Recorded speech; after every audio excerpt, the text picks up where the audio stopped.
என்ன சோகமா இருக்க? ஃபீஸ் வேற கட்டணும், தீபாவளி வேற வருது, கையில பணமே இல்லை, என்ன பண்ண போறேன்னே தெரியல. ரொம்ப கஷ்டமா இருக்கு. இதுக்கா நீ ஃபீல் பண்ற? உங்க அம்மா இல்ல உங்க அத்தையோட பழைய பட்டுப்புடவை இருக்கா?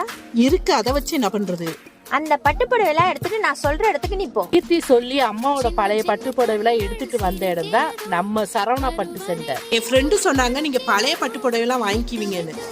அது மட்டும் இல்லைங்க, அவங்க பழைய கிழிஞ்ச சேலையும் வாங்கிக்குவாங்க. கொண்டு போன சேலையெல்லாம் அவங்க உரசி பார்த்துட்டு அவங்க என்ன ரேட்டு சொல்றாங்க நீங்களே பாருங்க.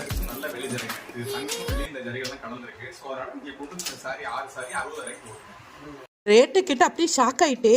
கோயம்புத்தூர் சுற்றி இருக்கவங்க நேர்லி விசிட் பண்ணலாம். அவங்க அட்ரஸ் கீழே கொடுத்துருக்கேன். வெளியூரில் இருக்கவங்க அவங்கள நம்பி நீங்கள் கொரியர் அனுப்பலாம்.